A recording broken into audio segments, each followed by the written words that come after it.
this computer. That's what I didn't press the last time. Okay. So what I want to do today is I actually redrew what you guys were supposed to see last week. Okay. And then like I said, I wasn't happy because it wasn't in high def. So I shot a JPEG the next day. This is with lighting coming in from the right. It's the same thing that you guys should have seen. And I sort of geared it on what Mike Strickland sent me in a screenshot. Because like I'm saying right now, I don't see my own screen. I could just see you guys.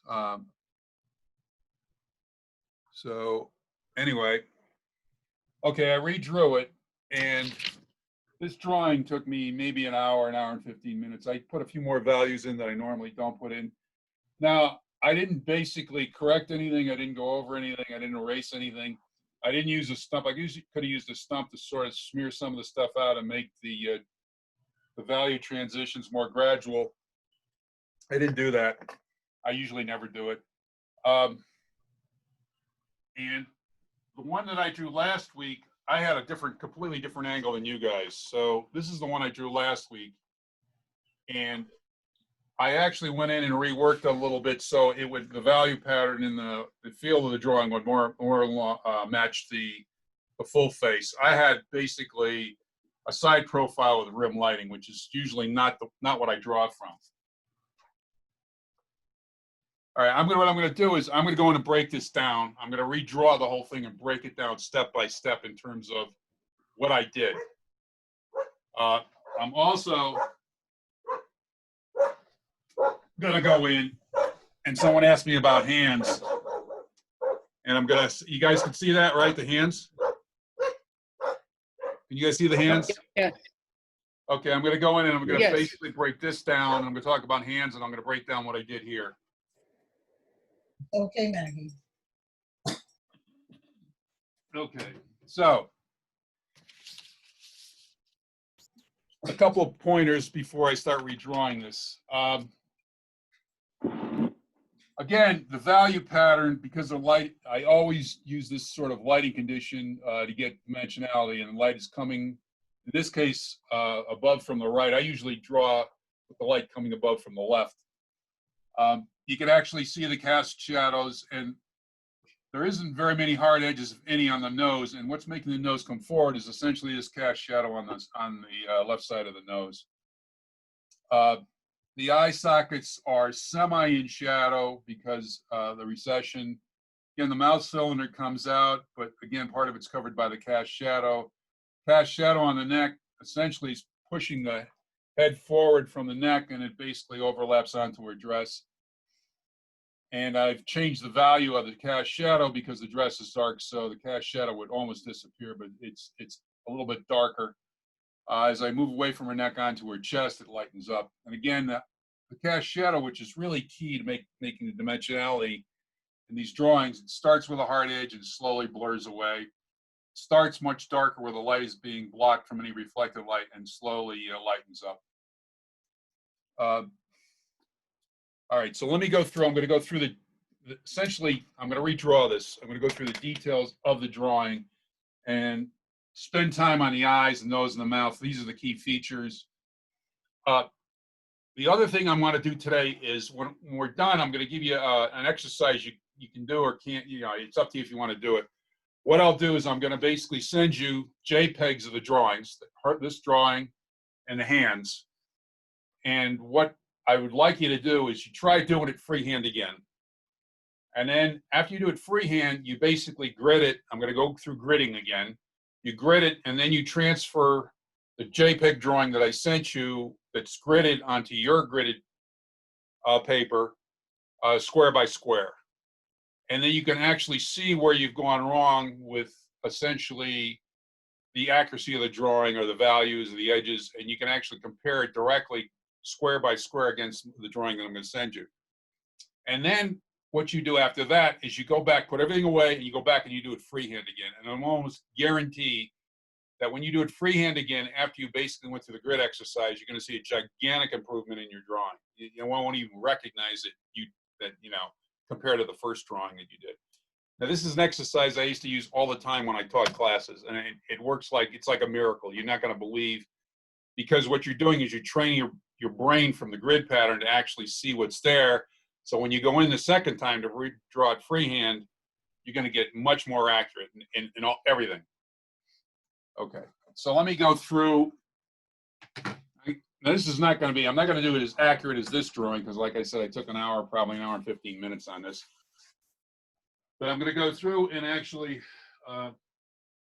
just give you the basic pattern that I went through to do this.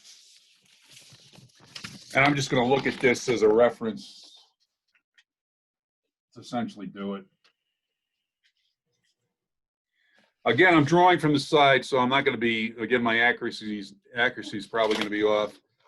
I'm going to do it with charcoal pencil. If that doesn't show up, I'm going to go to a marker. Again, this is just instructional on the details and setting up the face and all that. All right, I'm going to use a 4B to start with so that you can actually see it. So I start with an oval. And I'll put something in for the neck, and I'll put something in for the traps. Again, halfway down, that's where the eyes are going to be. And then once I got that in there, I can actually put a line above for the brow ridge, and then I just divide this into thirds. Okay, so this is 1/3, 2/3, 3/3. This line here at halfway down is the eyes. You guys can see all that? Vaguely. All right. Let me do it with a magic marker then. All right, let's do this again. So I'm going to use a magic marker. This is not going to be accurate, but you'll get the idea. So halfway down is the eyes. And from that, I put the brow ridge in, the nose, bottom of the nose, the bottom of the chin, and the forehead. Okay? So those are my, I've divided the face up into thirds. So once I do that, from the third for the second third, I can actually put in a triangular shape for the nose.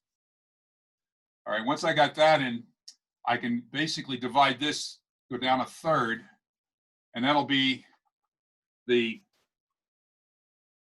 center of the mouth. Okay, so now I got that in. Now the eyes, basically the eyes are separated. Here's the center of the eye right here, and the eyes are separated by an eye. I have a question. Sure. So you got the eyes halfway, and then you drew the brow, and are you drawing from the brow halfway? No. Down to what those is? No. Forget about the eyes right now. Basically, this is a third, this is a third, and this is a third. This third is the brow ridge. It's not the eyes. To get the center of the eyes, I just go halfway down. Divided from the brow to the chin halfway to get that third. No, from the top of the head to the bottom of the chin. If I just divide the head in half, that gives me the center of the eyes. Right. From there, I basically would put the brow ridge is going to be above the eyes. A little bit above the eyes. Once I have that in, then I could divide everything else into a third. And I could get a third for the hairline, if you have hair. And then I can go down a third to get the bottom of the nose, and then from the bottom of the nose to the chin is a third. That's why I'll draw a line here and then draw thirds, and the nose always seems too far down. So they're going from the brow. Yeah, well, don't draw the third from the eyes. Basically, forget about the eyes initially. I put that in just so you get the center of the eye, so you can place the eyes. You can actually forget about the eyes and just start immediately by bottom of the chin, third, bottom of the nose, third brow ridge, another third, basically the hairline. And then you can actually put another halfway down from the top of the head to the bottom of the chin. That would give you the center of the eyes. Okay. Communities being sustained as finance. Wait, I gotta admit more people. Okay, guys, I'm let more people in. All right, all right, let me just go over what you missed, and then I'll tell you what I'm trying to do here. All right, this is the drawing I did of her because I had a entirely different view last week. I had a side view with backlighting. So I had to redraw this. It took me about an hour and 15 minutes. I put a few more values than I normally did. And I'm going to go over this drawing step by step in terms of you getting accuracy. And then I told the others that were in here earlier that I'm going to give you a homework assignment if you want to do it. You don't have to do it. But this will improve your drawing ability immensely. I'm going to send these JPEG drawings I did of her, and I also did one of her hands. And then I'll discuss the procedure for what the homework assignment is. This is the drawing I did last week. It was from the side and back lighting. I reworked it a little bit to be consistent with the other drawing. I just darkened some of the values and put a few more values in there.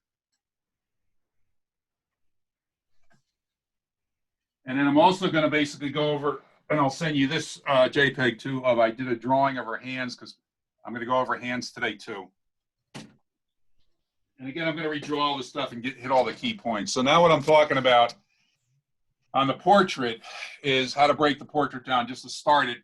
And I'm not going to use, I can't use charcoal because you can't see it.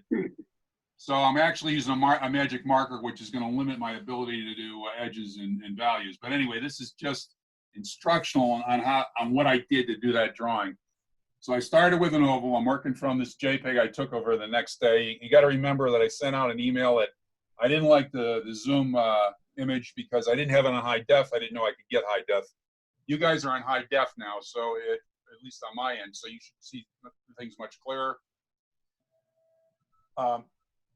So the next day I took another person. Hold on.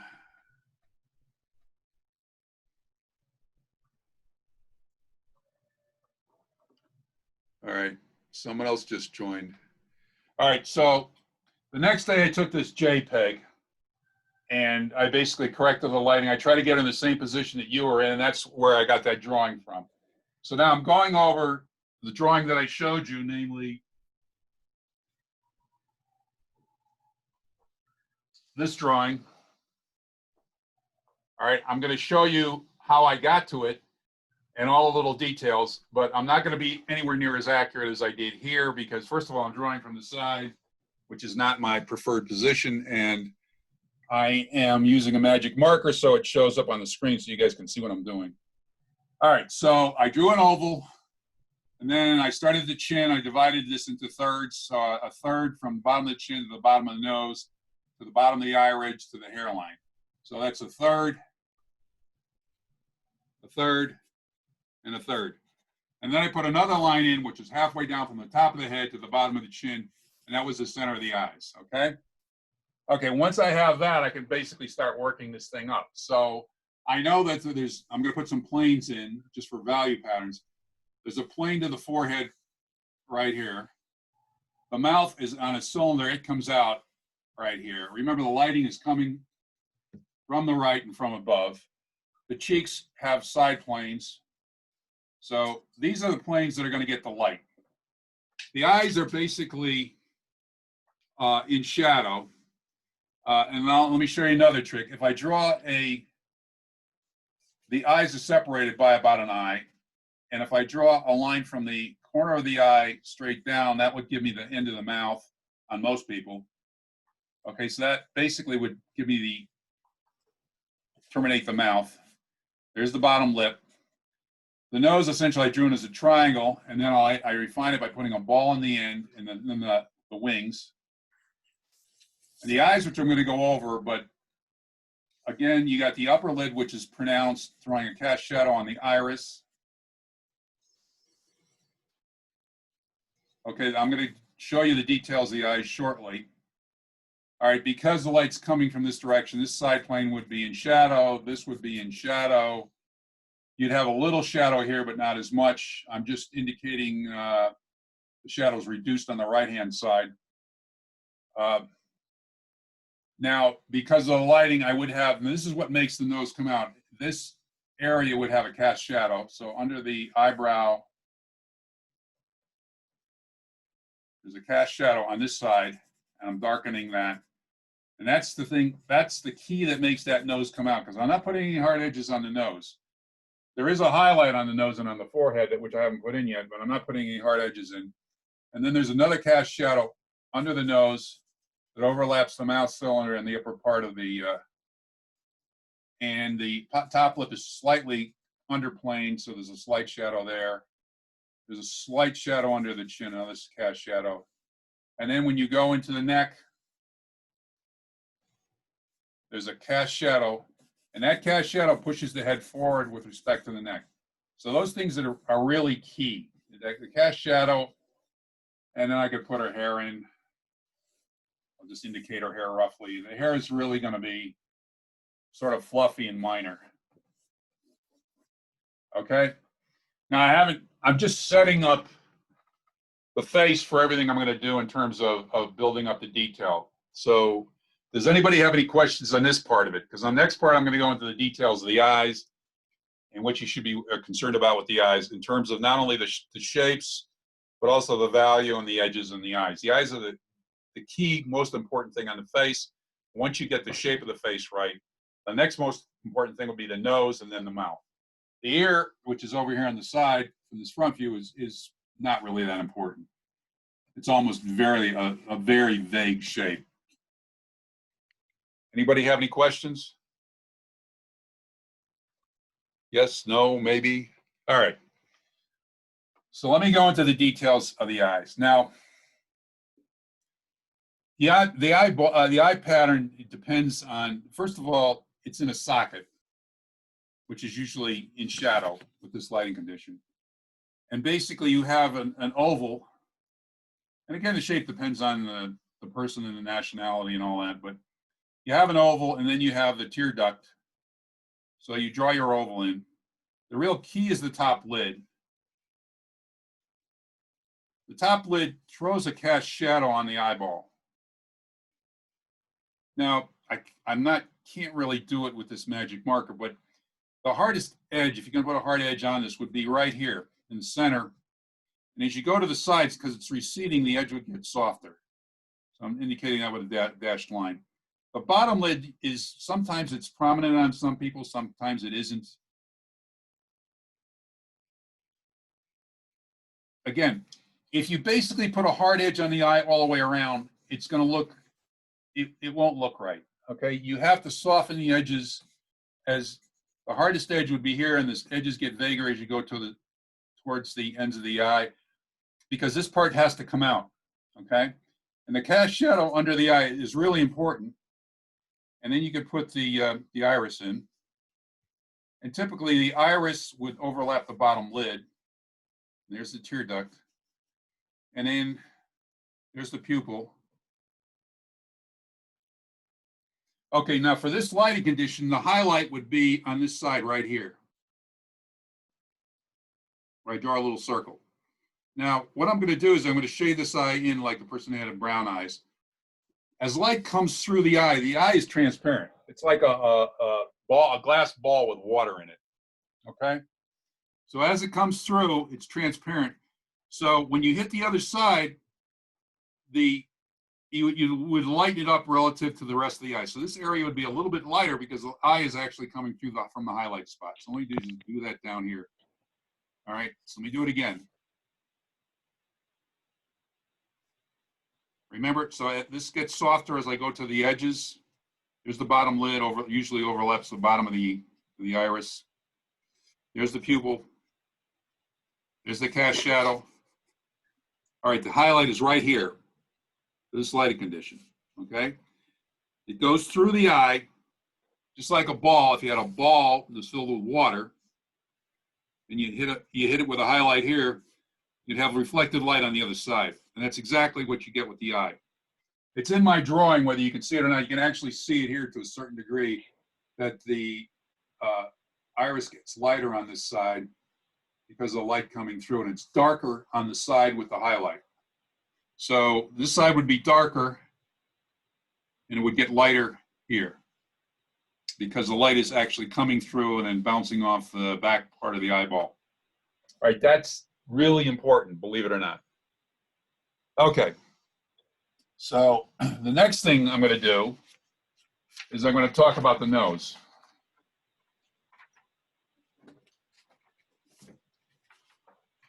I have a question. Sure.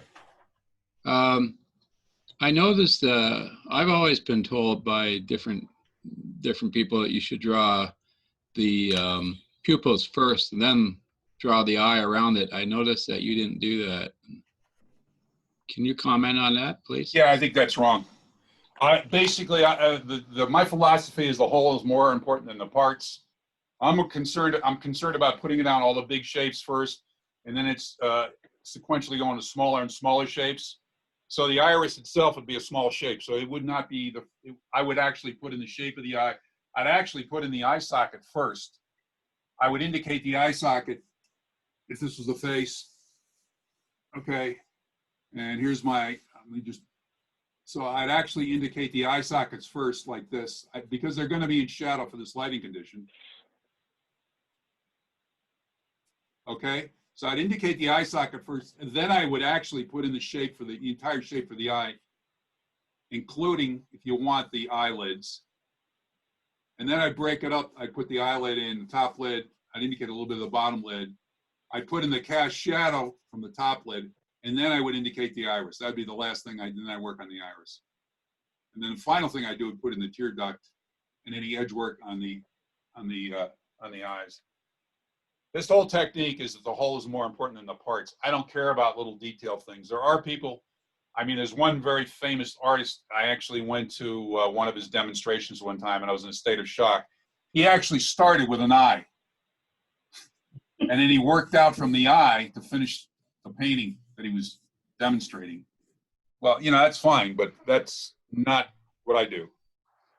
I don't believe in that at all. I mean, you have to be really, really good to work that way, because essentially you're measuring everything from this eye that you put there to start with. You have to measure everything from the eye to basically start putting in all the other features. It's much easier if you do this, because then you can go back. Every time I go back here, I can correct it. If I'm off on the forehead, I go back and correct it a little bit. If I'm off on the cheek planes or the eyes, I correct everything as I go back. So every time I go back, every iteration I go back, I make it more accurate and I correct anything that I did wrong. So, I mean, it's what you're talking about is a valid technique, but that's not this technique. And that's what I'm trying to teach you guys.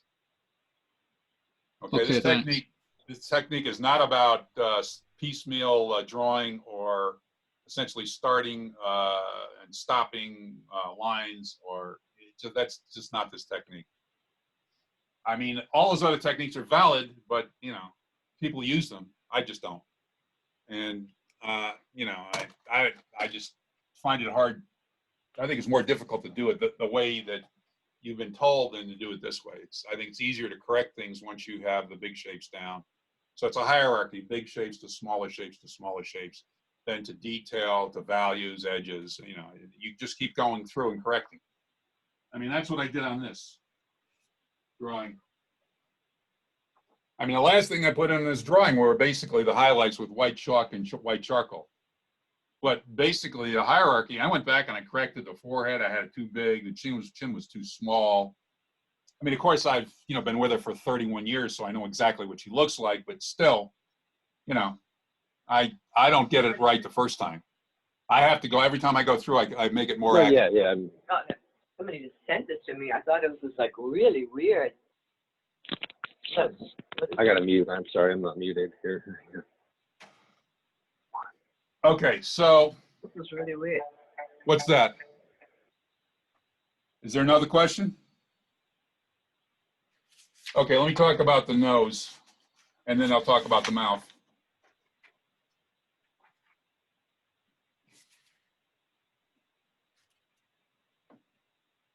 All right, so like I said, the nose, you got the brow ridge, and then you got the nose goes down, it's a triangle, and that's the second third. So this is the third from the brow ridge to the bottom of the nose. That's the third of where we divided the face up into thirds from the hairline down to the chin. All right, once I got the nose, basically, again, it depends on the person. Sometimes it'll be a little shorter than a third. Sometimes it might be a little longer than a third. Again, this only works if you have no foreshortening. So this is a dead-on image of her I took. It's a JPEG I took. My eye level was at her eye level, so there's no foreshortening in this at all. Okay. So again, the nose, I'd have a ball. I put a ball on the end of it, and then I put the wings in. You put the wings in as triangles, and then redefine them later on. And then you'd go to the lips. And again, the lip would be down. If this were the bottom of the chin, the center of the lip, on most people, but this isn't true all the time, and only if there's no foreshortening, the center of the lip would be down a third. So it would be down a third from this third from the bottom of the nose to the bottom of the chin. Only for the ideal case, okay? So once I got that, I mean, I could, again, the lip has a ball in front of it and two side wings. And so the ball would pick up more light than the wings, but typically the lip is an underplane compared to the bottom lip where you get more light on the top part of the bottom lip. You'd have your darks in the lips would be in the corner and right at the bottom of that ball in the center of the lip. And then your bottom lip would be mostly in light and it would slowly go into shadow. And for this lighting condition, you'd have a cast shadow under the bottom lip. You'd have a cast shadow under the bottom of the nose. And then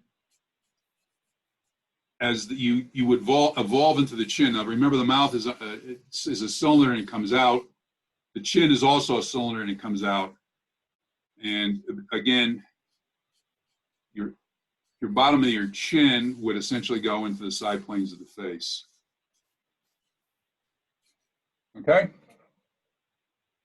Are there any questions on this? Now remember, all this is for an ideal case where the person's at my eye level, there's no foreshortening, and she doesn't have any strange features, okay? Features on people vary all over the place. So some people are gonna have a longer nose.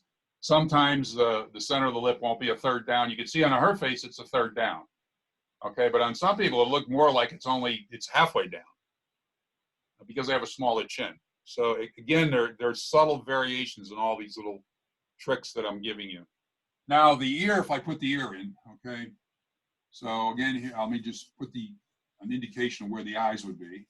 So they're separated by an eye. And I put the socket in before I would do anything. So there's the socket, because it's for this lighting condition, the eyes are going to be at least in a little bit of shadow because it's a socket with a ball in it. So you can look at this. If you really looked at the eyeball, it's a ball in a socket, and then you put in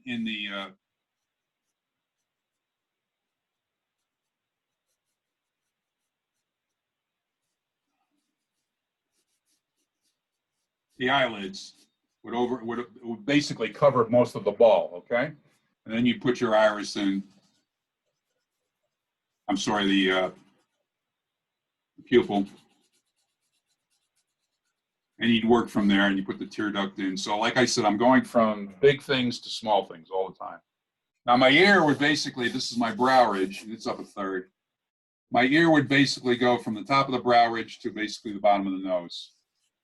And you barely, I mean, you can barely see it on her, but you see that her hair is covering some of it, but it's near the top of the brow ridge, and her ear almost extends to the bottom of her nose. In some people, the ear extends, it's smaller, and some people it's bigger. Again, varies all over the place. So I'm just giving you sort of rules of thumb that don't apply to everyone. So you have to look at the shapes of those features on the person that you're drawing. Okay, are there any questions on any of this so far? No. No? Okay. All right, so hard edges. It's going to be hard for me to cover edges with this marker, but the hard edges, let me just indicate on my drawing where I put the hard edges in. Most of my edges are soft, okay?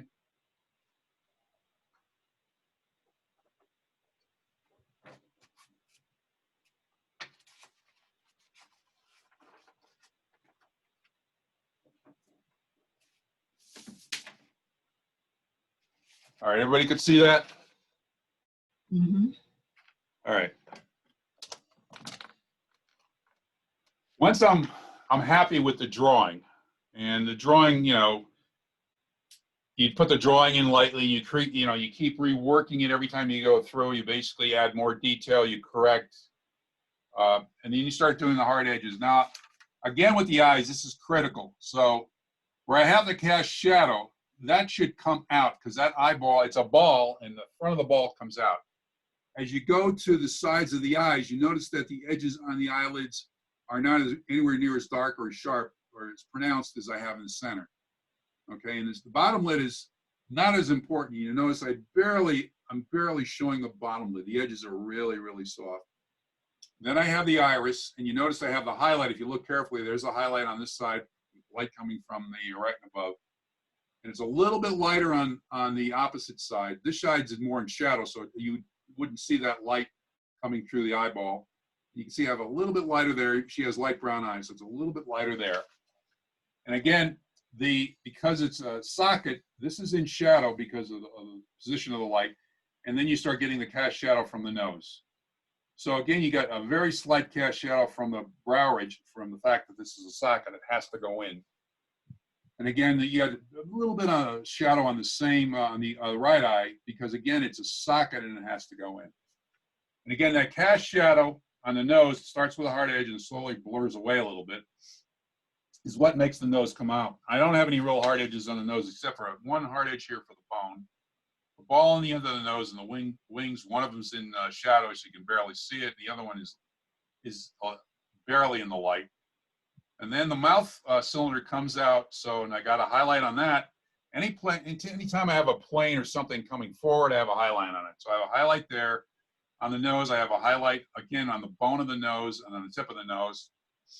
I have a highlight on the forehead where, again, this is the forehead plane right here. You can barely, the lines are still sort of there. I have a highlight right in the center. This curves in on her and then basically comes back out. So you can actually see that I have a very slight shading here as it goes towards the center of this circular plane. And as it comes out, it's lighter, and then it starts to go in a shadow. So all the shadows on the dark side are much darker. Although, again, I have the cheeks getting darker as they go to an underplane, very slight underplane. And you can see I have a little bit of reflected light on this side of the face. Under the lips, the top lip, underplane, it goes in. You can actually see I have represented the ball. Those are those two little darks you'd see in the corners. There should be a slight dark under the lip. Top of the lip comes out, so it's light. And as I go, bottom of the lip is an underplane. It gets dark. There's a slight cast shadow. I go into chin, again, it's a plane that comes out, I got a light on it. But this light is not as light as that, or this, or that. So there's a hierarchy in the darks and in the lights. And again, on our neck, same thing. Again, I go into a cast shadow, it's dark, hard edge initially blurs away. I got hard edges on her shoulder and on all the drapery, hard edge on the drapery. I got a slight hard edge on her forehead. I got a slight hard edge on her cheek because that's bone. I got a slight hard edge on her chin, bone. So again, there's a hierarchy in how hard the edges are and how dark the values are that I'm using. Darkest darks are always the cast shadows. Everything else is essentially as the face rolls away from the light. And again, you're always going to get some reflective light, particularly on the dark side of the face. And again, her hair, it's sort of fluffy. I didn't really do that much work on it. I don't want to do much work on it because it's, again, you don't want attention drawn to her hair. You want the attention drawn to the center of her face, particularly the eyes and then the nose and the mouth. So that's how you recognize the person. Usually the eyes and the nose and the mouth and the shape of the face. So if you get those 4 things right, you're almost there. Everything else is gravy on the cake in terms of the edge work and the values, okay? Now, like I said, what I'm gonna do is I'm gonna send you JPEGs of what I drew here, and I'm gonna go over the hands next. What you do is you try drawing it freehand for my JPEG, this drawing, okay? And then the second thing you do is I'm going to tell you how to grid it. You're going to grid it, and then you're going to grid my JPEG, and you just scale it up to your drawing, and then you're going to basically transfer the JPEG, my JPEG drawing from the grid, square by square to your drawing on your grid, which is scaled up. And after you do that, you put that aside, and you redraw the whole thing again freehand, and what you're going to see, you should see a gigantic improvement in your drawing in terms of not only the shapes, but also the values and the edges. It should be a huge improvement. You wouldn't even recognize that you drew it, okay? And this, I've seen, this is something I used to use all the time when I taught this, and the believe me, it worked. I've never seen it not work. What happens is you're actually training the right side of your brain to recognize the things that you misinterpreted when you drew it freehand the first time, so that when you draw it the second time after you went through the grid exercise, your brain on the right side of your brain and also a little bit on the left side, the logical side, remembers these things, and you're going to actually put down things much more accurately than you did the first time by a huge amount. It's not even, you're not even going to recognize your drawing. You won't even think you did it. Okay. So that covers the face, the portrait. Now, are there any questions before I go to the hands? Anybody have any questions? Yes, no, maybe?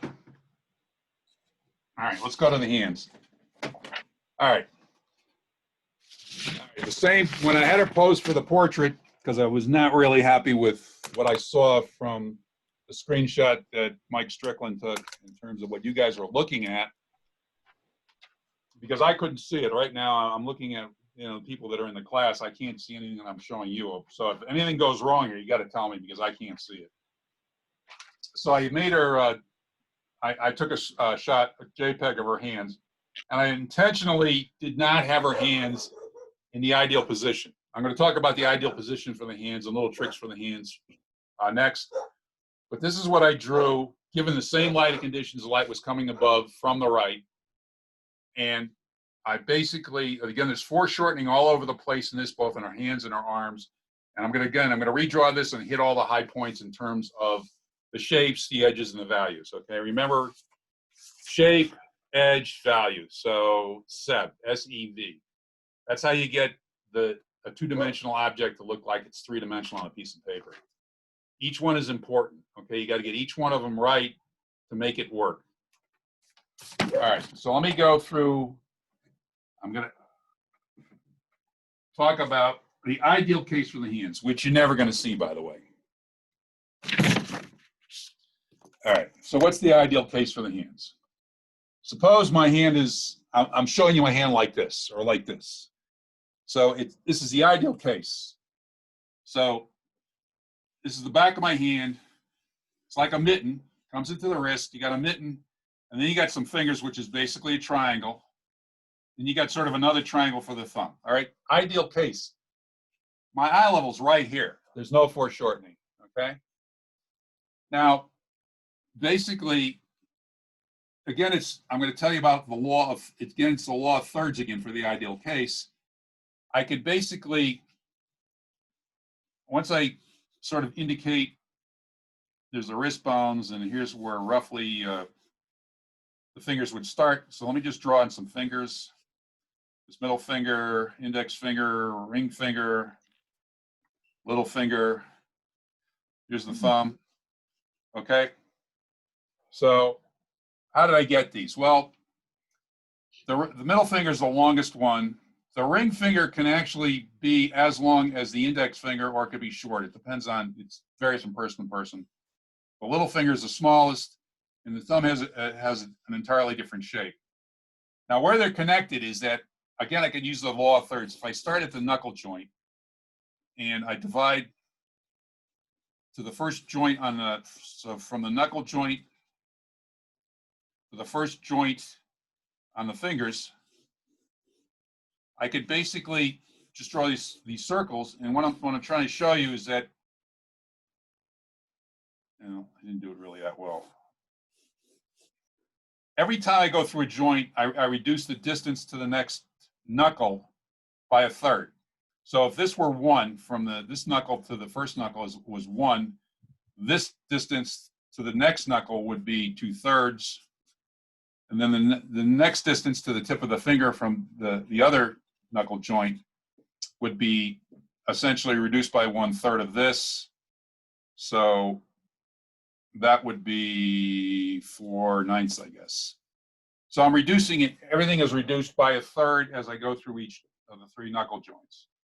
On the thumb, it's the same thing. If I start at the base of the thumb, again, and this is essentially to the first, from the base of the thumb to the first joint is 1. Every time I go through another knuckle, I basically would reduce it by a third, okay? This is never you're never going to see this. This is the absolutely ideal case. I'm just giving you the, if you had the ideal case, what you'd see. If I was looking at the front of the hand, again, I'd start with a mitten shape. I put in shape for my fingers. I put in a shape for the thumb. All right, so I'm looking at essentially this now, only upside down. All right, the deal on the front of the hand is that what it's really dominated by is the palm. So you got the palm direction, and then you have so the palm again goes in because it's a cavity basically, and then you have your fingers. Again, you'd start with the middle finger, and you have the index finger, and then the ring finger, and then the little finger. Now the deal here is that the joints, if you view the hand from the front, the demarcation between the joints is roughly, it's not a third anymore, it's roughly equal. So my lines would basically be equally spaced between the various joints. And the thumb, again, is a separate entity. You go through the same pattern of reducing it by thirds, okay? But the real key to the front is the palm. Okay, again, you're never going to see this. These are just ideal cases that if anyone ever does this in a painting or drawing, you don't want it because it's just an ideal case. It's just totally stiff. And this is what you're going to see in art books. I mean, they're going to give you the ideal case. The problem is you're never going to get the ideal case. So let me go to, all right. All right. Does anyone have any questions about the ideal case? Now I'm going to a realistic case where I'm going to do the foreshortening. I'm going to show you how I basically go through and draw these hands. Okay, everybody good? All right, so what am I going to do? I'm going to start again with large shapes. So let me do, I'll do this hand first, all right? So I start out, again, it's not going to be that accurate. I just want you to learn what I'm trying. So I'm starting out with large shapes. This forearm is severely foreshortened. And we'll talk about that in a second, how you indicate foreshortening to make this come out. And then, again, for the shape, start out with something that looks like a mitten. I'm looking at the overall shape, and again, the overall shape for the thumb. I'm not doing any detail. I'm just looking at the main shapes.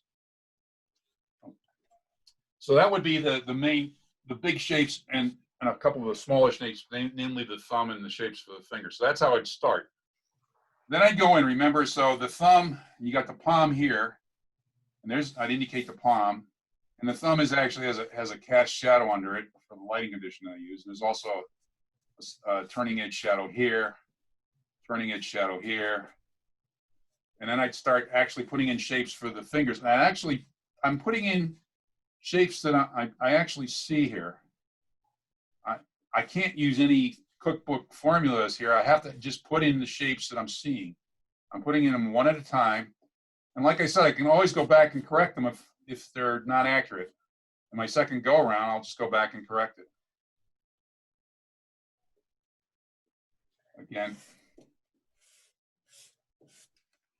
Okay, so now I got the big shapes, and then I can go back and start refining things. So the fact that I want these fingers to come out, I'm putting some hard edges on the ends of the fingers, even though they may not be there. I want those fingers to come out. And I'm going to start putting in some of the shading, particularly for this cast shadow, which is important in defining the palm. Now you got a highlight here, and you have highlights here, here, and here, which eventually I will put in. Now, this forearm is severely foreshortened. Now the deal here is that I would normally not put, even though there's bone here, I might just very subtly indicate the hard edge here for the bone. But I keep this very vague and loose and soft and mostly in shadow. The real key would be where the wrist goes into the forearm. And then I'd actually harden it up a little bit towards the back of the arm so that this actually recedes. That's the only way I'm going to get that forearm to recede because it's severely foreshortened. Again, I would start putting in more values. I could start putting in some of the details. Again, I see some of the joints in the photo, so I would basically start, and as the fingers curve up, it looks like they go slightly into shadow on one side. So now I'm mimicking this finger, because it's away from the light, is totally in shadow on the back end of it, but not in the front end. There's a wrist bone, goes into the hand. Okay. Again, I'm refining the thumb some more.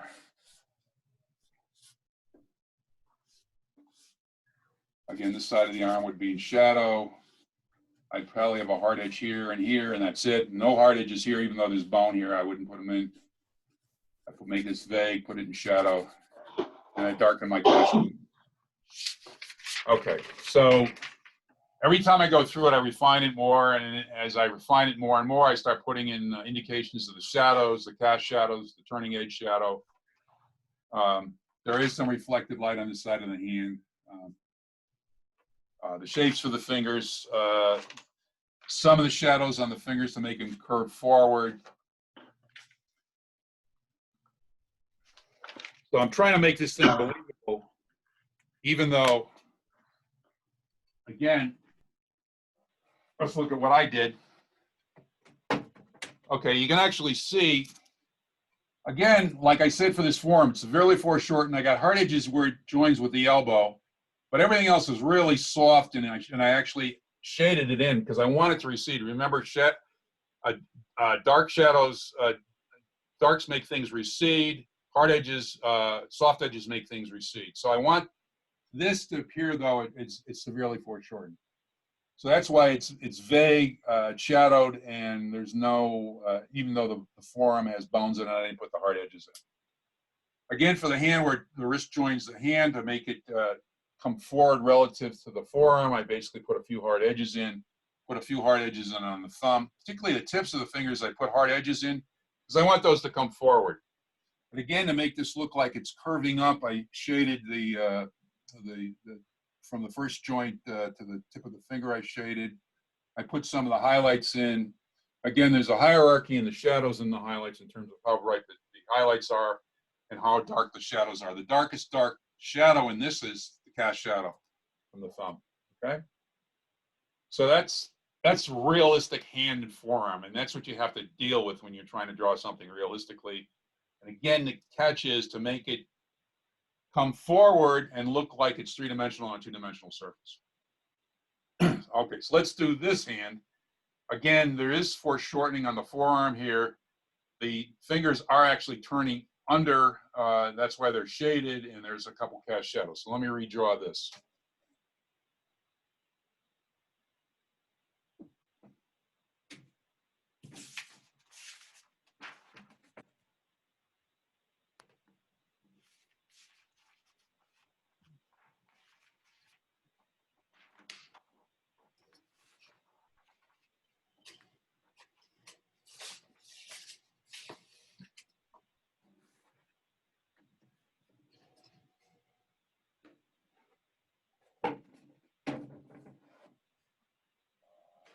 Okay.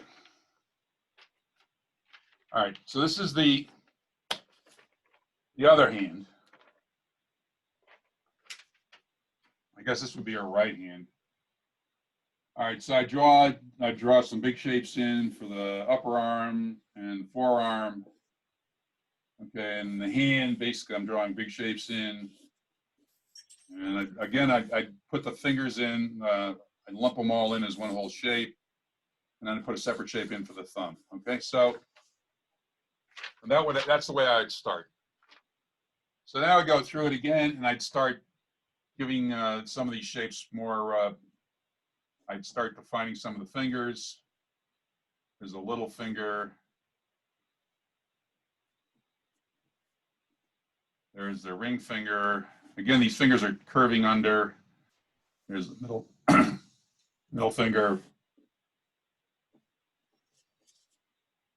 Okay, this is the index finger. And then I would actually go into the thumb. Okay. So I have a wrist bone here. I'd actually put that in right off the bat because that defines the position of the hand. So there's the wrist bone. This goes in like that. Again, there's a hard edge on the elbow. This is all going to be in shadow. There's some foreshortening on this forearm. The upper arm. Again, where it joins the forearm, I'd have a hard edge here. I'd have a hard edge here. I'd have a hard edge on the wrist. I'd have a hard edge on the knuckle, for the first knuckle joint here and there. All right, then I'd actually start putting in some indication of the first knuckle. And I'd go to the, again, the first, I just draw a curve. This would be the first knuckle on the fingers. Okay, and I draw another curve. Now the hand is turning under, so again, there's going to be some foreshortening, but not so much on this middle finger. And then I'd go into tip of the finger. So again, I'm working from large to small, and I keep reworking what I'm doing.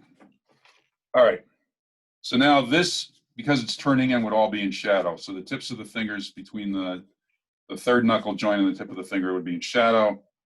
And there you'd see some cast shadows. Again, the ring finger would be throwing a cast shadow on the small finger. The middle finger would be throwing a slight cast shadow on the ring finger. And again, there would be a cast shadow on the back of the thumb because the light's coming from the right and from above. Again, I'd have highlights on the knuckles because the knuckles are coming forward. Okay, they would catch the light, and it's basically a hard bone. So you'd have highlights here. You'd have a highlight on this portion of the thumb. You'd have some light on this side of the finger. And then the back of the hand it would go into shadow on this side, but this side would probably be in light. Have a highlight on the wrist bone. And again, I'd make this really vague. I wouldn't do much with the forearm because I want it to recede. Okay? So again, it's the same pattern. Working from large shapes to small shapes, to values to edges. Okay, so it's essentially the same game. I'm doing the same thing every time, no matter what I draw. Now the key is, none of these are ideal cases, and you're never going to get the ideal case. Unless you're doing a portrait and you have the person right at your eye level, like I did with my wife, so then you'd get the ideal case. And everything would, now you'd have no foreshortening. All right. Are there any questions so far? No one has a question? This is Bob. I have a question on more general. From the kind of sketchy indication of shadows and edges and so on to the more finished, smoother drawings that you showed as your finished products, did you still use the 2 and the 4 pencils, or were you moving to something else that was more? No. I'm using, right now, because it doesn't show up on the screen, I'm using a felt pen, which I'd never used. I understand that. I was looking at your finished drawings, going from the earlier sketches that you made for laying out things to the more finished appearance. How do you get that smoother? Okay, I'd start with a 2B, okay? So this would all be done with a 2B. So I get all the features, I'd make sure all the features were correct. I would indicate with a 2B where the shadows would be. I wouldn't do any edge work. Maybe a little bit, but not much. I would just indicate the shadows, but I wouldn't shade them in. I'd indicate the shadow pattern. I mean, I would indicate the eye socket and the shadows on this side of the face, particularly the cast shadows, at least the start and stop of them. I put some lines in where they'd be. So I get all that done in the first 20 minutes. And the model would take a break. When I come back the second 20 minutes, I put the values and the edges in. That would be the second 20 minutes, and that would be with a 4B. Now, I use 2B and 4B. You can use 1B, 2B, 4B, and 6B. I mean, you could use 6B as much softer, and you can get, the darker values much easier, but you can make a real mess with 6B. That's why I don't use it. And for me, a 1B is too hard. So I've learned through experience that the 2B and the 4B are the ideal way for me to do it this in 40 to 45 minutes. Now, you can go on, and you can, if you really want to do a refined drawing, after you got that down, you can go back in with a 6B and darken your shadows. You can harden harden some edges. You can then take a stump and start smoothing all the shading out. This is all just either hatching or cross hatching. I mean, this is cross hatching on her dress and just straight hatching on most of the other shadows. Oh, so you I did can- that I also can- just with the 4B after the 2B? Yeah. Okay, And the good. 4B, I mean, I would use it until the model took a break. I mean, so, but again, that's my procedure. I mean, you know, if you need more than 40 minutes or more than 20 minutes to get the value, the shapes, yeah, first thing to do is to get the big shapes and small shapes and some of the details down correctly in the first 20 minutes. You don't want to put the values, you can just indicate where the value is going to be. You can indicate where the edges are going to be. But you do that in the second 20 minutes. That's frosting on the cake. That's how you make the things three-dimensional, okay? The first 20 minutes, you want to get the accuracy you're drawing down. So that's what you're really most concerned about. So it's basically the big shapes and the small shapes, the accuracy and some of the detail. That's what you want to get down. If it takes 40 minutes or 60 minutes, fine. I mean, you know, you guys are learning, you're beginners or not beginners. I mean, it depends on how you want to do this. But it's the same pattern all the time. I'm using the same pattern every time I do this. I'm not doing anything, like I said, I got 10 tricks and you know them all. So you're not going to get 100 tricks, you're getting 10. Okay? And you've seen all 10 of them and you're going to just see them over and over and over again. For anything I draw or paint, it's always, for anything that I draw, it's always the same 10 tricks. When I'm painting, it's a little different because then I add color. But 90% of my painting is value and edges and the accuracy, the shapes of the drawing. That's 90% of the painting. The color is the other 10%. And the color, I use an Impressionist palette. So I'm not going to add that much to painting beyond what I'm telling you now, except that painting is different it's different in drawing in that you mass things in. It's not in line. You're actually massing things in and you get edges with value changes. Like I mentioned earlier in some of the previous Zoom meetings that in painting, I get value changes. I mean, I get edges with value changes. When I go from a very dark to a very light, I got a hard edge automatically with a value change. Okay. And that's what I'm doing here on some of the drawings, although I can put an edge with some on the drawing for, you know, with a pencil. But painting, I'm just massing paint in. And again, it's the same procedure. I go from big to small.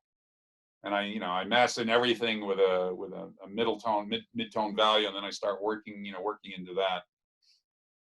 And again, the highlights and the details on the painting are, you know, the frosting on the cake at the end.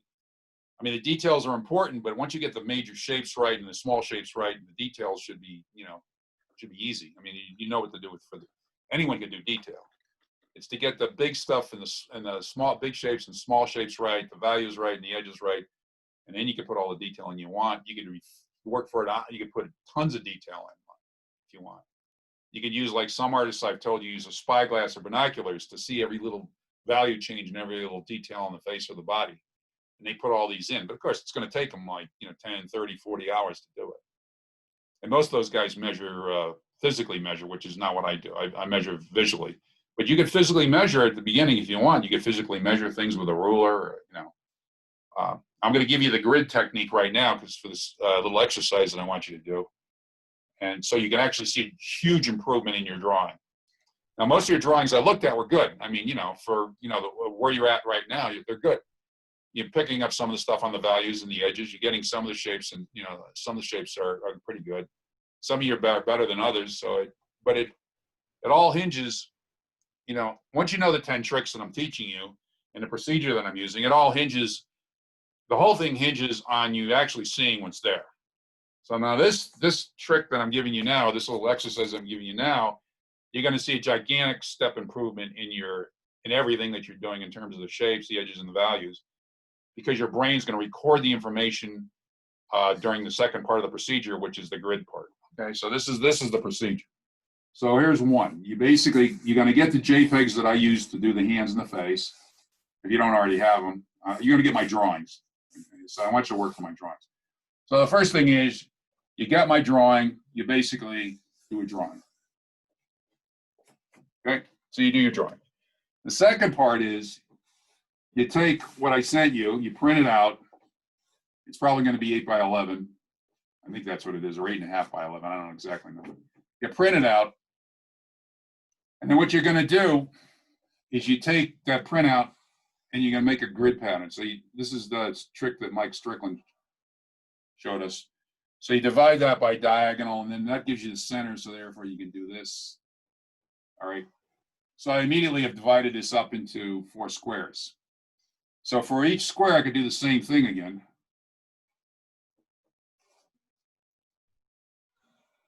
So now I could do this. Now I got 1, 2, 3, 4. I got 16 squares.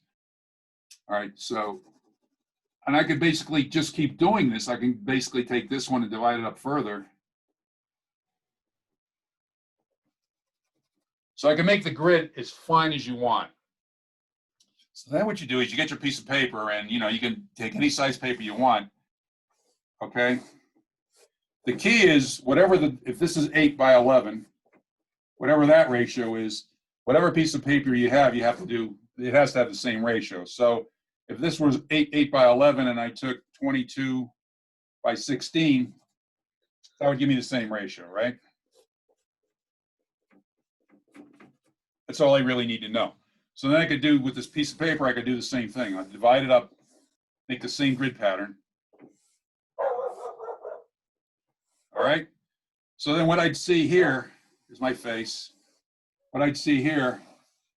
So what I'd see in this first square, I'd actually just copy and put it in this, draw in this square. And I'd go through the whole face, all the values, all the edges, transferring what I saw on the grid pattern from the JPEG copy I'm going to send you to the piece of paper that you're going to draw the image on, okay? All right, after you do that, you put all this away, you don't look at it, and you go back, and guess what? You redraw this again. So you do this freehand again. Okay, and you should see a gigantic improvement. All right, so that's the exercise, and if it doesn't work, then I don't know what to tell you because I've never seen it not work. So the improvement should be huge. I don't mean, just a little bit. It should be gigantic. But the trick is, once you do this and this, don't look at them. Put them away, and don't go back to them until you do the final drawing freehand, and then go back and look at what you did. Look at the 3 steps. Okay. So that's pretty much what I have for you today. Now I'm still. What's the difference between the one on the right and the one on the bottom? Oh, there's this. I'm going to send you a JPEG.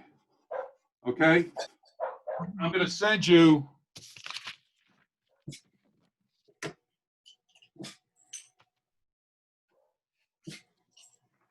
You're going to get a JPEG image in your email today of this drawing, and also the drawing of the hands that I showed you. Okay.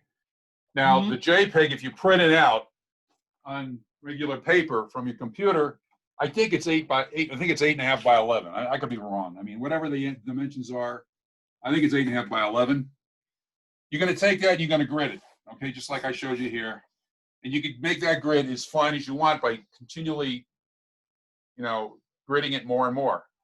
So, I mean, I could make every time I could take this square and I could actually divide it up into again, and I could take every time I could just keep making it smaller and smaller, so I'd have a grid this size. Then what you do is you take your drawing paper, and I don't know what size drawing paper you want to use. I mean, but it has to have the same ratio as what I had here. So this was 8. I'm guessing it was 8.5 by 11, right?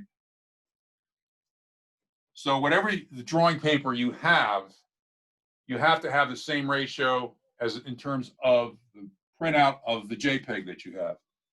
So what I did is I just said, okay, I'm going to scale it up by a factor of 2. So if I scaled it up by a factor of 2, this would be, well, actually now if it's 18.5, it would be 17 by 22.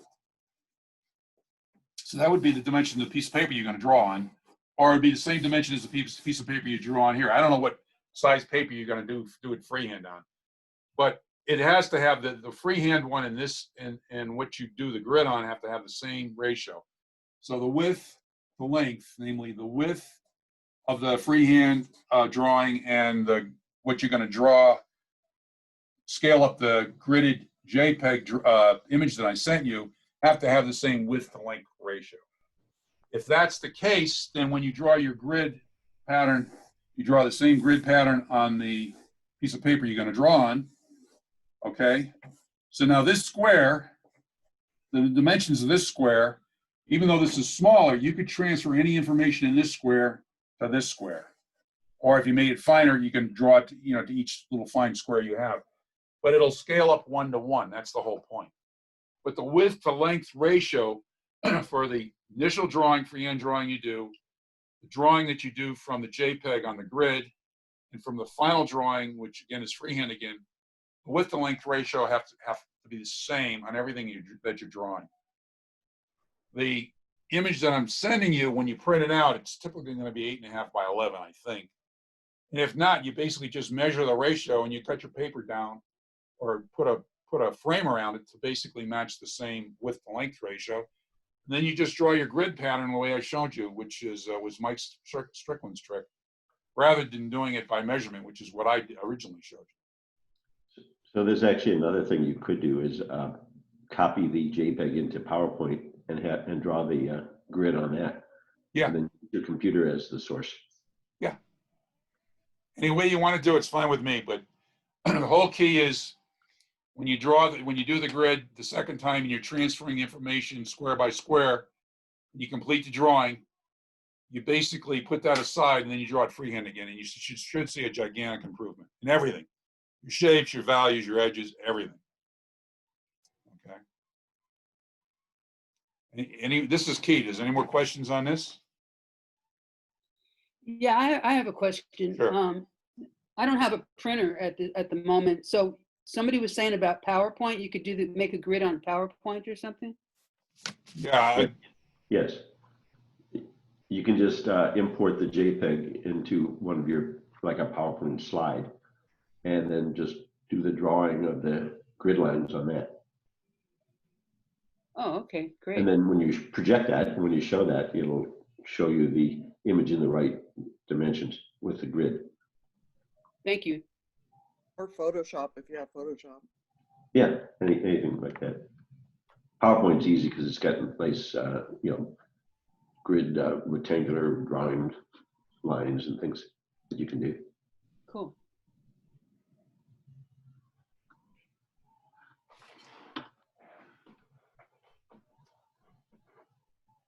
Anything else, guys? I'm not sure what we're going to do next week. I'm not sure whether I should get a live model for figure drawing or whether I should just review. Probably the best thing to do would be to review what you've done with this exercise, and maybe do some more portrait drawings for you. What do you want me to do next week? I don't think you're ready for full figure yet. And again, I'd have to get the model and we'd have to pay her and all that. I would really Look benefit. at these. I would really benefit from seeing what people are doing, including myself, and getting your critiques on them. Fine. I agree. All right, so that's what we'll do next week. We'll do another Yeah. week of critiques, and I'll just go over the stuff again and again. Because once you get the procedure down and you start seeing what's actually there in terms of the shapes, the edges, and the values, it'll all fall out for you. I mean, there's no mystery to any of this. There's no super ability required. It's like I said, I got 10 tricks, and if you just follow procedure, you'll eventually get a lot better. Just this exercise here alone, you're going to see an improvement you can't believe. I mean, you'll be in a state of shock when you compare your final drawing to your first drawing. If you're not, then I'm not doing something right. So you can blame me, like my wife. You can blame me for everything. I'm used to getting blamed, so just blame me if it doesn't come out. But I'm so confident that you'll be amazed at what you get for the final result. I'm not even worried about it. I just want to say for everybody, thank you so much for doing all this. Hey, I have nothing. I'm in isolation. I'm an old guy. I'm like 74 years old. If I get coronavirus, I'm going to die. So I can't really do much of anything right now. So My question is, do you do this same thing for all of them, or this is just to get us started? Do you use a grid each time you? No, I don't use that. I don't use a grid. All my measurements are visual, but you got to keep in mind I've been doing this for I've been doing this for probably 30 years. Every week I drew from a live model for 30 years for 3 hours. So I mean, you got to keep in. I mean, this stuff is so ingrained in my brain that even if I don't even really need a model to basically do full figures or portraits. I mean, the model helps me get the details, basically get the details and personalize the drawing or the model. But I don't. I mean, it's just from experience for years and years and years of doing this in practice. I mean, typically these grid exercises, what I used to give students that took my drawing classes, because they get discouraged because they weren't, improving dramatically, instantaneously. And I kept telling them from my experience with drawing groups over the years, it would take them like 3 to 6 sessions, 3-hour sessions before they definitely would start to see huge improvements after 3 to 6 sessions, depending on the person. But, they would expect to be, after the first session or the second session, they'd expect to see a huge improvement. And this was a way they could actually see a huge improvement by training the right side of their brain to actually see what's there, not what they think they're seeing with the left side of their brain. Now, I told you some of the tricks I used to show, some of the gimmicks I used to show them, convince them that either they were using the left side of their brain and not the right side. And one, you could do this. You can actually draw a railroad track going back in dimensions, and you put figures on each ends of the track. And if you looked on it straight on, you'd swear that the figures on the back end of the track were smaller than the front end. And if you flipped it over, you'd realize that the figures, because you drew, I'm telling you that you drew them all the same size, it'd all be the same size. Half the people would get it, or maybe 3/4 wouldn't get it. Maybe half would get it. And that's because they weren't using the right side of their brain. I mean, after you're 8 or 9 years old, you actually could draw better between the ages of 5 years old and 9 years old than you can after 9. Because after 9, you start using the left side of your brain, which is the logical side. And I mean, I never believed any of this stuff until I saw it year after year after year after year. I mean, people would suddenly get huge improvements after 3 to 6 drawing sessions from a live model, 3-hour drawing sessions. Anyway, I mean, the one that I still don't get, no one ever got, is the table. I mean, I had an image of a table which was from the side and from head on, and you'd swear that there were 2 different tables. And then I'd take a ruler and I'd measure them, and they were exactly the same size. And I still don't get that. I've been doing this for 30 years, so I mean, I still don't get it.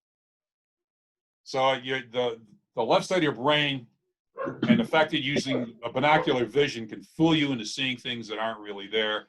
Your brain gets the information, and basically gives you an image that you think you're seeing based on information that's stored in your brain, particularly if you're using the left side, but not what's really there.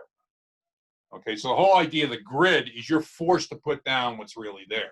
You have no choice. Okay, and when you do that, the right side of your brain is recording this information, and when you do the second freehand drawing, you're going to see a gigantic improvement, because the right side of your brain is forcing you to put down what you were essentially forced to see by doing the grid. And the reason I have you do the first one is you want to see the comparison between the first drawing you did and the last drawing you did after you did the grid in between. And if it doesn't work, then, I don't know what to tell you. I mean, it's always worked. So, but you can't look at this. You can't look at the grid when you do the last drawing. You can put those aside. You don't look at them until you're done with the last drawing. And then you basically compare the 3. Okay? We got anything else? Yeah. Unfortunately, I missed last week. Would you mind just briefly saying what you did last week? Okay, you didn't miss anything. We basically did a portrait, this portrait of my wife, and I didn't have the thing in high def, so I was not really happy with what anyone saw. So what I did the next day is I took JPEGs, high resolution JPEGs of my wife and the hands, which apparently some of you got. I didn't even know I'd sent it out, but I sent out the JPEG of this drawing that I did, because I was not really happy with that. So all of last week was about an hour, or maybe over an hour and 15, 20 minutes of people drawing from life this essentially portrait of my wife who's posing for us. And that was the whole thing. And then five or six people sent me their drawings to critique, and I critiqued most of them as best I could. And then I got a screenshot from Mike Strickland, who probably is not going to attend all the time anymore because he has conflicts. But anyway, I got a screenshot, and I realized that what you were drawing from on the video Zoom was was blurry. You couldn't see a lot of the details, the edges, and the values, and I was really unhappy about it. And part of the problem was I didn't realize this because when I'm looking at the screen now, I don't see me, I don't see the drawing board, I just see you guys. So, I couldn't see what I was looking at. So today I made sure right off the bat we were in high def, and I did a preliminary run to make sure that what I was seeing on the board was very close to what you guys were going to be seeing. So I corrected all those problems. And then I had problems with the dog and cement delivery because I'm having work done on our property. And what happened was I forgot to hit the record to my desktop computer, so I didn't get the recording of the whole session. But Okay. you didn't miss anything, so. All right. It's a big improvement with the high definition. Well, I didn't even know about that. So you guys, I'm not an expert on Zoom. This is the first time I've used it. So when you see me screwing up, you got to tell me. So the high def was a big correction today. And also I learned how to, if I need to mute something, we're working from something and you don't want the screen to change from whatever you're seeing I'm doing to someone else. I know how to do that by shutting off all the, muting all you guys in terms of the sound. Because it basically flips to you guys when you make any sound at all. So Yeah, I was gonna request still that people mute themselves when they're not actually saying something, because it keeps flipping over to individuals. Yeah, that would be good. Or I can mute you all right from the very beginning, but then you can't ask me questions. So Part of the problem might also be the light in the background, because the camera might be adjusting for that light and getting exposure for the light, and it might be. well, you guys compared today to last week, the people who were here last week, I mean, it had to be a lot better this week than last week in terms of the high def. This week. By the way, if everybody is muted and they want to talk to you, I am muted, but I'm holding my finger on the space bar, and that's what's allowing me to talk. As soon as I take my finger off the space bar, I will be muted again. Okay, well, again, see, I didn't know that. I could basically mute all of you from here if you want. So if we have a drawing session where I have a live model, or, I'll probably mute everybody. Have to talk to you, we can just put our finger on the space bar. Okay, well, there you go, guys. We can also use the chat feature too, if you want to, if you just open up the chat and then you can see what people are typing in. Okay. All right. We got anything else this week? Or is that it? Oh, thanks. It's been helpful. All right. Well, try the exercise, and you don't have to send them to me. Just you could either send them to me so I could actually, if you do the exercise, send me all three so I could look at them, so I get some idea of what to go over next week. But we'll go over all this next week. So, but it'd be probably helpful if I had some idea what you were doing, particularly if it doesn't work. If it doesn't work, I want to know. So you're going to be sending out the JPEGs to all of us? Yeah. Okay. I will probably do that. That will be done today. I'll send out the JPEGs to everybody. Perfect. And then I will send out the meeting notice for the next meeting, and hopefully I didn't screw up and everything's recorded, and I'll put all this on YouTube either today or tomorrow. So are we using charcoal or pencil? I would suggest you use what I use, which is the charcoal, the 2Bs and the 4Bs. So get used to using that. You can use pencil if you want, but it's not going to be, you're not going to be able to use some of the tricks that I've been teaching you about keeping the pencil on the paper and, rotating the pencil to get the different values and different edges. You should start trying to use that now. You suggested last week the Wolf pencils, which is what I got. Yeah, the Wolf pencils. You can get these at any art supply. Any art supply carries Wolf. And you can get white pastel chalk in any art supply, and also the white charcoal pencil you can get in any art supply. Those are all the things you need. And again, you could do this on newsprint if you want, or you could use good paper. I don't really care. Typically, when I do good drawings, it's on it's Strathmore 500 series mixed tones charcoal paper. Okay. which for a while, about a year and a half ago, I couldn't find. It was in such demand, no one could get it. I mean, it should be in art supply stores now, but there's also pastel paper, Strathmore 400 series pastel paper. Those are all archival papers, but you don't have to get those. I mean, and the reason I use tone is so I don't have to deal with the values, so the middle values. Again, this is on a toned brown paper. And that's how I'm getting the middle values for the face and for the chest. I mean, so it saves me time. I don't have to shade in middle values. That's why I'm using tone paper. That the paper looks very smooth. It's got a bit of a shine to it. Is it smooth or slightly textured? This stuff it's charcoal paper. So, I mean, any pastel or charcoal paper is going to have a slight texture to it. You probably want that over something. You don't want watercolor paper or hot pressed, because those are going to be really, really smooth. Then, you know, you don't want that. So don't use watercolor paper. Don't use hot pressed. Use either pastel or charcoal paper, okay? And those are high grade papers. Usually they're archival. You could use newsprint. I don't care where it's rough or smooth. It still has a tooth, and you could use either one. This is rough newsprint that I'm using here. But again, I didn't draw on it. I was using a marker so you guys could see everything I was doing. The Strathmore paper I have is called Tone Tan Sketch Paper. Is that the right? It should say 500 series mixed tones on it. Say 500 series, charcoal paper, 500 series. No, it's 400 series. That's fine. That's pastel. That's Okay. mixed tone pastel. 400 series, it's mixed tone pastel. It's just as good. It's Okay. not as good as the charcoal. I think the charcoal is better. I've used both. I used to use the pastel paper, and then I moved up to the 500 series charcoal because it was better. It's a little rougher. It holds the charcoal better. I mean, I don't. But it's a toss up. You can use the pastel, which is the 400 series mixed tone. Thank you. I have a question about your drawing position. You're drawing vertically all the time. Do you draw on a flat surface or slightly inclined, or do you prefer to be vertical? I have a back of a chair. I don't use vertical. I never use vertical. I have this on the back of a chair. So this is exactly the position I would be in to draw from. You're looking at it. And the reason I do this is in a live class, some people would you could bring in a drawing board. I mean, you could do it on an easel and bring in a drawing board.